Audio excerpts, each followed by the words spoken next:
Hello, ladies and gentlemen. My name is Jed Hudson, and this is the Polticast, a podcast about all things politics.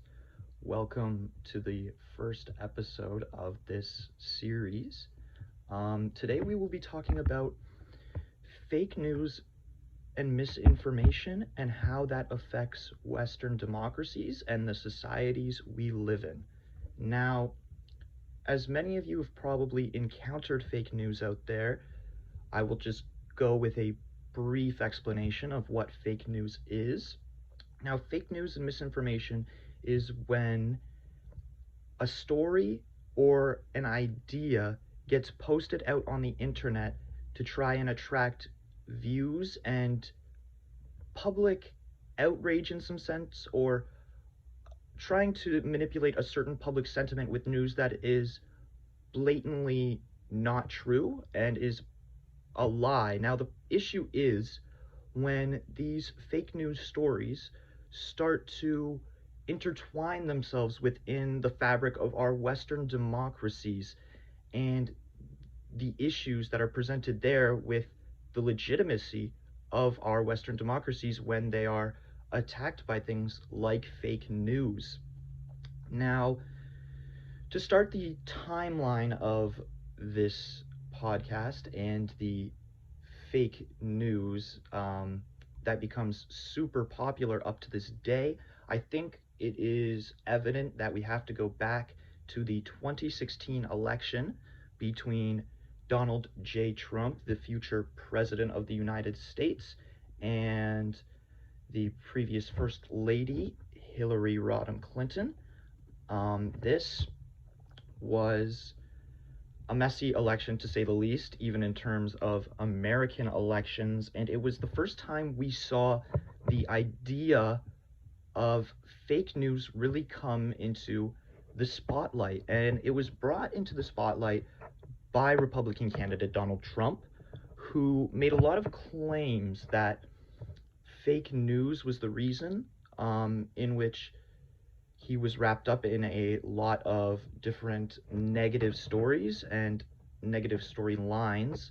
Whenever this came into public light, he would just claim that it was liberal media or it was fake news. And this caught on and spread like wildfire in a way. It was an interesting strategy on Donald Trump's part, which seemed to have worked out for the most part, seeming as he would later win the presidential election. But interestingly enough, when you look at all the studies done on fake news and the 2016 presidential election, and there are a lot because there was a lot of fake news spread at the time and misinformation spread at the time of this election, we actually see that Donald Trump benefited from fake news more than he suffered from it. There were three main fake news stories on repeat on social media platform. Some of you may have heard of them before. The major one that came out was that Hillary Clinton was in poor health due to a serious illness. We now know that this is not true. Hillary Clinton is perfectly healthy to this day, and this was an idea of misinformation spread around so that she would seem to be not right to be the president. She would seem to be not fit to be the president. Obviously, if someone is very poor health or has a serious illness, you wouldn't want them to be running an entire country. So obviously, the fake news that came out about that was very effective, and it was even floated on some major news media sites, this idea of Hillary Clinton being ill or having a serious health issue. The second main fake news slash misinformation story that came out in the 2016 election was that Pope Francis endorsed Donald Trump as President of the United States.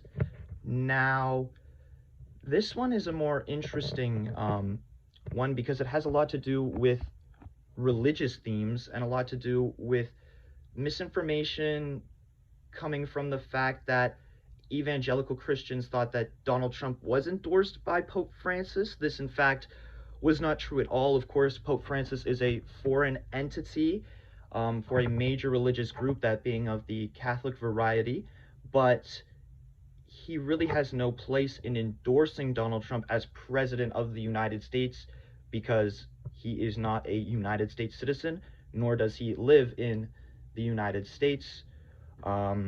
He may visit there a couple times, but he has no real major connection to the country. And he never endorsed Donald Trump as president, despite that being a very, very popular rumor at the time. The last big fake news story that was seen in the election was that Hillary Clinton approved weapons sales to Islamic terrorists, mainly the group ISIS. Now, as we know now today, this is blatantly not true. This was something that even Donald Trump tried to float out during his electoral process, was that Hillary Clinton was a terrorist sympathizer or sympathized with groups like ISIS. All these stories were completely false, but that did not prevent them from being believed on a large scale.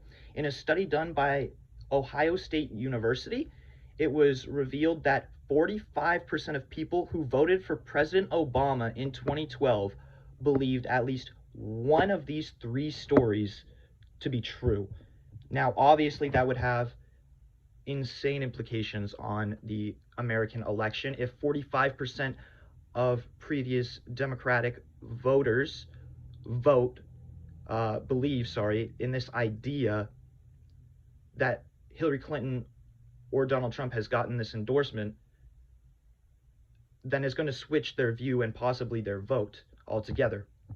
Now, we have some more statistics here that are quite alarming when it comes to us facing the democratic system and fake news in Western democracies. So it's said that more than 40% of visits to 65 fake news sites come from social media themselves. Obviously, this is not good, because it's hard to distinguish on social media what is fake and what is true, and sometimes you can get to these sites that seem like they might be legitimate, but as it turns out are not legitimate at all, and that's why it becomes so tricky to navigate these certain systems. We see that more than 1/4 of voting age adults visited a fake news site supporting either Clinton or Trump's in the final weeks of the 2016 election. So more than 1/4. So more than 25% of voting aged adults, that is, visited a fake news site supporting either Clinton or Trump in the final weeks of the 2016 election. This obviously spells out a lot of alarming themes for elections and democracy in Western culture, because if you're voting on things that are not true at all, is that win or that presidential election legitimate? Is it legitimate in the democratic system that we have? Now, I know that playing against the other parties has always been a part of political systems, but when things come out that are blatantly false and outright lies, but to the point where it's affecting more than 1/4 of adults who go and visit these fake news sites the final weeks before the election, then we have to start asking ourselves whether or not these Western democracies and these elections are legitimate things. Now, here's another interesting statistic we have. Of the known fake news stories that appeared in the 3 months before the election, those favoring Donald Trump were shared a total of 30 million times on Facebook, while those favoring Clinton were shared 8 million times. So, we obviously see the bias that went towards Donald Trump and the Republican Party in this election, and that is not a new thing. This idea of fake news popping up is a very populist right-wing thing, although I'm not saying it's exclusively a populist right-wing thing. We do see it happen in left-wing situations as well, but like I said before, It's majorly a populist right-wing thing, and we can see that with these share totals right here. 30 million times on Facebook for Donald Trump, just 8 million times for Hillary Clinton. That is a huge discrepancy. And the fact that 38 million posts were reshared on Facebook for fake news just is an alarming fact in itself. Another stat says that just over half of American adults in America recall seeing fake news stories and saying that they believe that these stories were true. Like I said with the 1/4 thing of them visiting these sites, if over half of the American population of adults recalls seeing a fake news story and believing that it is true, this is very, very alarming for our democratic systems, because how can we be sure that they're voting based on the right things, voting based on truth? Democratic systems are supposed to be democratic. They're supposed to involve everybody, give everybody a fair shot. But when you start blatantly lying about the opposition, is that fair in democracy? Is it fair? Now, interestingly enough, we see that 126 million Americans were shown Russian-backed, politically oriented fake news stories via Facebook in the 2016 US presidential election.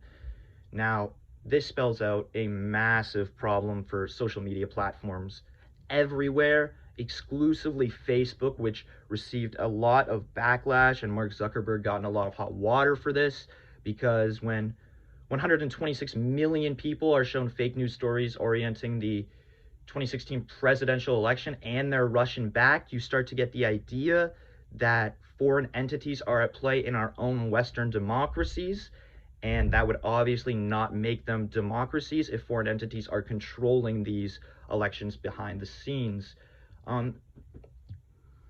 Interestingly, we see some studies done that show that the number of published news stories that are fake news are considerably lower in Western democracies that do not speak English. So Western democracies like Germany and Austria, while they're more prominent in countries like the United States and Great Britain, which we will get to in a second. The US has 20.5% of all of their stories that are fake news either target politicians or the opposition, and 27% of them target members of national government. So that's basically 50% of fake news stories targeting certain members of political office, which obviously spells out disaster, because people are going to start getting a certain public sentiment towards these people based on factors that aren't true and might not re-elect them. Obviously, as we know, Donald Trump would come to win this election in an electoral college of 304 to 227. That was despite him not winning the popular vote, but that is not the way that the American democratic system works. Obviously, you need the electoral college, and Donald Trump had it with 304. Quite impressive. Estimates.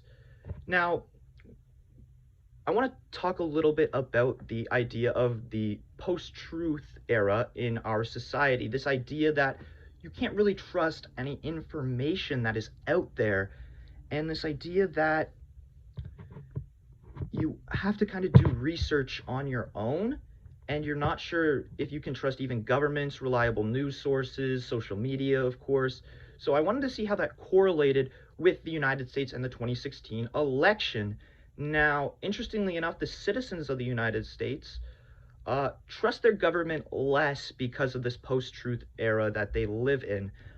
Estimates by the University of Central Florida have come to the conclusion that around 70% of Americans have less trust in their government and in their democratic systems since the 2016 election and fake news that came out about it. Now, obviously, this is completely a reasonable statistic. When fake news starts getting in the way of actual democracy, we get a little bit worried, obviously, about our democratic systems, and we tend to lose trust. Now, obviously, that is not very good for these democratic systems, because the idea of a democracy is that you have to trust the people that are in charge. And if you don't trust the people that are in charge, democracy really isn't going to work the way you want it to. But now that we've talked about the American 2016 election, let's talk about another nation. I mentioned it previously, Great Britain. And Great Britain I wanted to talk about exclusively because, unlike the 2016 presidential election, and like a lot of the elections that have come out since then, this fake news isn't based on an election of people, but of a referendum of whether or not to leave the European Union. Now, just as some simple background information to this, the European Union is a political organization that encompasses the whole Europe, that encompasses most of Europe. It's beneficial for things like the economy and for trade and travel and everything like that. The European Union nations work very well together for the most part. However, Great Britain in 2016 was hosting a referendum of whether or not to leave the European Union. Now, this was not really a surprise. The idea that the Great Britain or the United Kingdom island is inherently different than Europe is not something that is new. Euroscepticism in Britain has been around for a long time, but now it was getting put to the test of whether or not Euroscepticism was going to come out on top, and whether Britain was going to fight for Britain in some case, some said, or whether or not they were going to just keep on falling down to the EU. Now, the interesting thing about fake news and misinformation in the Brexit case is that not all of the fake news and misinformation we get comes exclusively from social media and the internet. A lot of papers actually were in this as well, and I'll talk about them first, and then we will get to the social media portion of the fake news. So, papers like the Mail, Express, Telegraph, and Sun became really active campaigners in the idea of leaving the European Union rather than actually reporting on it. An example of this is the Express put this on the cover of one of their issues: migrants pay just €100 to invade Britain, and also 20,000 migrants ready to sneak into Britain. Now, these were both fake news. Migrants were not paying €100 to invade Britain, which is a strong sense of word for a paper that is supposed to be not really politically affiliated, but as we know, it is, to the right wing and the Tories. But like I said before, it's strong language to use, and fake news in the idea that the UK has to leave the EU because migrants are going to come invade. It's quite xenophobic, actually. And we get to this idea of xenophobia in social media fake news as well. Two main stories were seen, and these were actually even seen on television and papers as well, but were spread very rapidly through social media. The first was that the EU membership costed the United Kingdom $350 million a week, and that if they were to leave, this money would be spent on National Health Service. As we know, it did not cost the United Kingdom $350 million a week to be in this European Union. That is a complete lie, but despite it, it was spread heavily on social media. The second powerful assertion that was made was that Turkey was likely to join the EU by 2020, and there was this idea that the neighboring countries of Muslim majority countries like Iran and Syria were also going to get into the European Union. As we know now, because we live in the future, this never happened, and it is not looking like it is going to happen. So that was flagrantly fake news. We saw the referendum to leave Brexit, the Brexit people their party accounted for 51% of all shared content on Facebook and Twitter during the campaign. But interestingly here, they only produced 13% of that content, which means that a lot of it could have been fake news, things that they didn't create themselves, that they were rather just sharing. I'm sure that the two aforementioned points above were shared by the Brexit campaign. They also focused 39% of all of their ads on attacking the Labour Party in Britain, which was trying to not leave the European Union.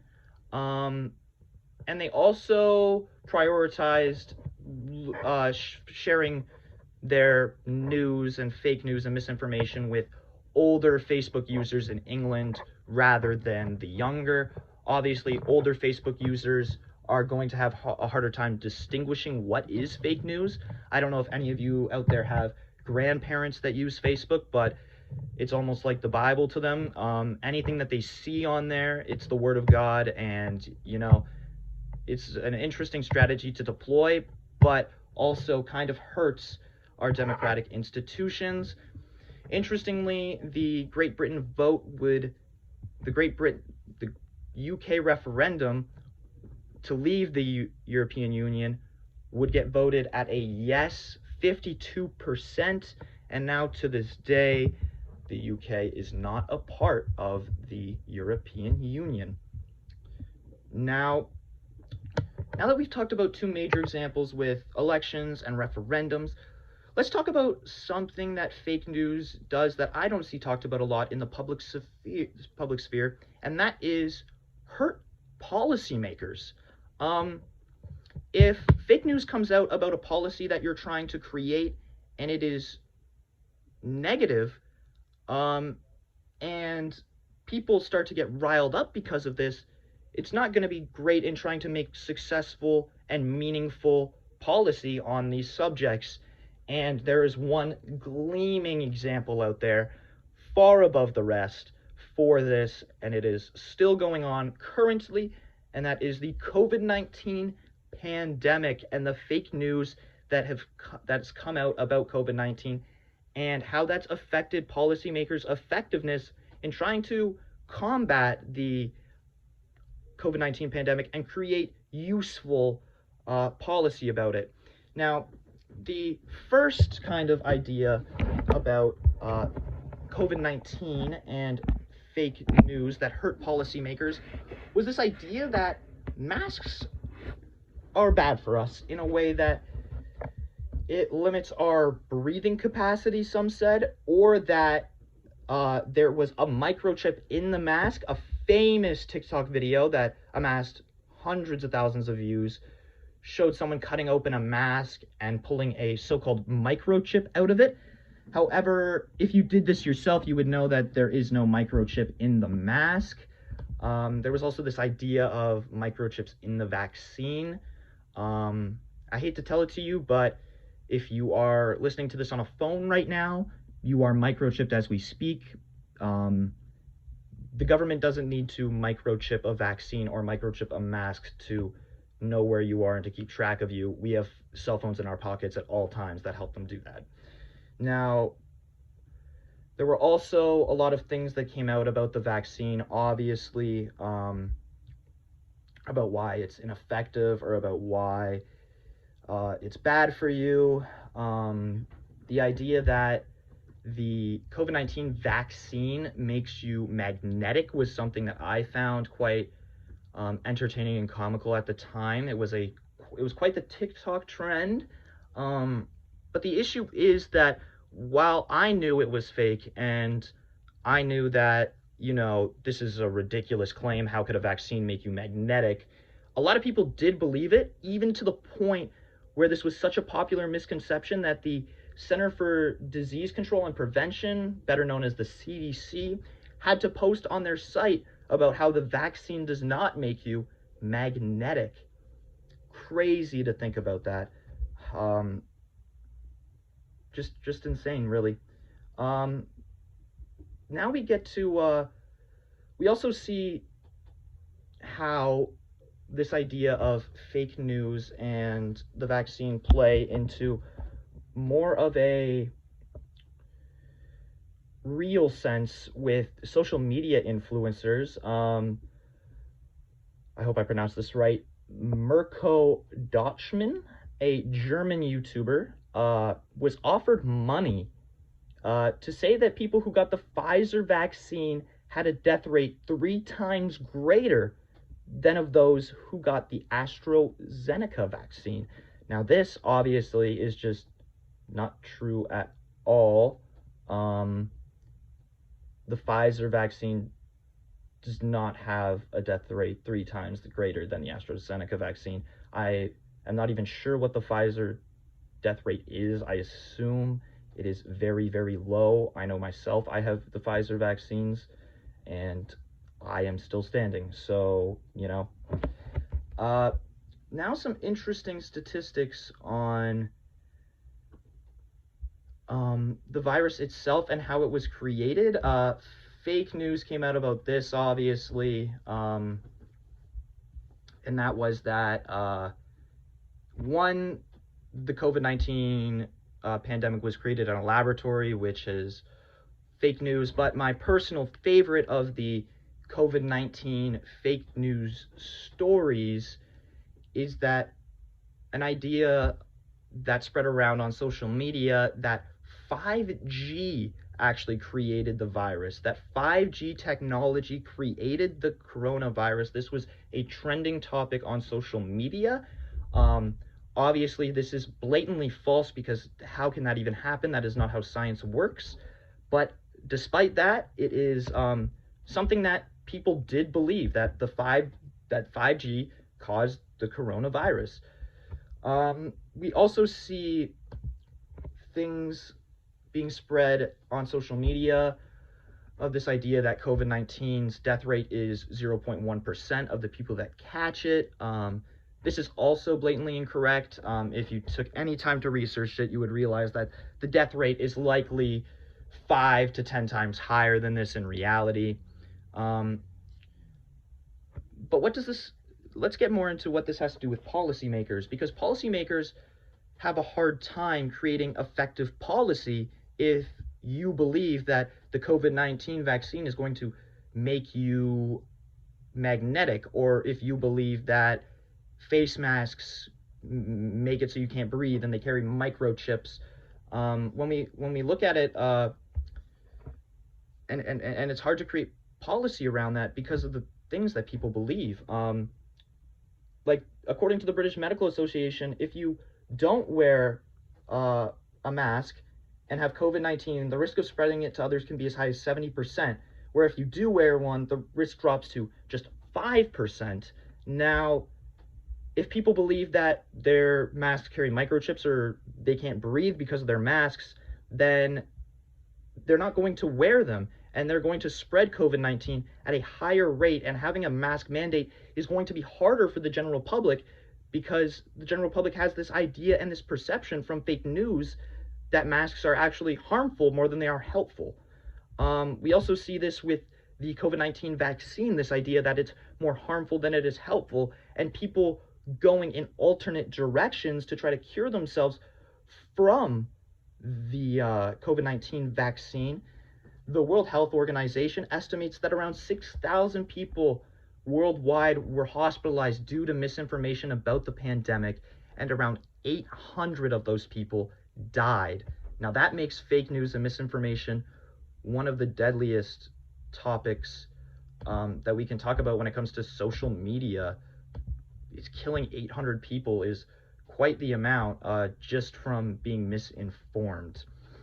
The next subject I want to touch briefly upon is fake news getting more technologically advanced, and this idea that this can hurt Western democracies in many, many ways, and that is with deep fakes. Now, deep fakes, if you don't know, are videos where someone will be sitting and talking, let's say, and someone else's face will be over them, and it looks pretty real. Now, in 2019, it was estimated that there were just around 8,000 deepfake videos that existed on the internet, and it's now estimated that around 15,000 videos existed in 2020, and in 2021, crafted by expert creators, over 85,000 harmful deepfake videos exist. So 8,000 in 2019 to 85,000 in 2021. Now, my issue with this and Western democracy is that deepfakes can be used to delegitimize political figures. There's a famous video out there of Barack Obama, not actually Barack Obama, but deepfake Barack Obama, talking on television, it looked like, and you probably wouldn't have even been able to tell the difference until the video told you, of course, it was a deepfake, because it was trying to show how harmful deepfakes were. But that's how scary it can be with political figures in Western democracies, is that we're getting to the point now where you can replicate a political figure saying something that they never said or doing something that they never did. I'm interested to see how this technology will play into the future of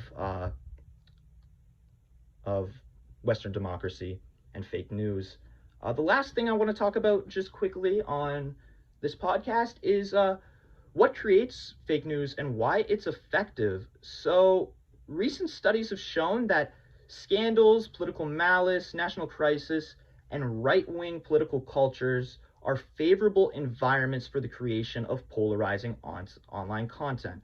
Like I mentioned before, this is not exclusively a right-wing political thing, but it is mostly a right-wing political thing. Fake news and polarizing content, scandals, political malice, national crisis, all things that stir the pot, all things that get political outrage going. Now, several authors have actually discussed and argued about the increasing social polarization as an important driver for the idea and the production of online disinformation. Now, the idea is that the political pendulum of left wing and right wing is swinging so far back and forth that now these political parties are just blatantly lying about each other and creating fake news, because that's how hot tensions have gotten between political parties. And mostly these fake news are between right wingers and left wingers who aren't even in political parties, but are so passionate towards their side of politics and see that they're the only ones that can be right. This idea of fake news coming out because of conservative Republicans and right-wing populism can also be seen in the conservative Republicans' distrust in news media, and they tend to perceive it as liberal bias in a news content. Now, I'm not saying that there is not liberal news bias in some news content. Obviously, CNN is a perfect example of a liberal bias. However, I don't believe that all news stations have this intended liberal bias. And whenever something seems to be criticized in right-wing politics, there's kind of this backlash if it's on the news that, oh yeah, well, that's on the news. It's a liberal bias. Everything's liberal on the news. It's interesting to see that online disinformation across all countries, it either points to try to target the general public or point to consequences of a certain topic, or it targets certain actor groups to accuse them of being responsible for current problems. Obviously, this is to create political outrage. So like we talked about in this podcast, I mean, fake news in Western democracy and misinformation is not good for us as a Western culture. It is not something that we should look to spread about, and it's not something we should look to determine our democratic elections. It's not something that we should use to determine policy making either. We need to listen to professionals, and we need to vote based on real life circumstances and platforms rather than fake news articles that just try to stir up a rage in public sentiment. I thank you for your time for listening to this, and just a reminder, always check your news sources, always make sure that something is legitimate, because it can be a tricky world out there. Thank you.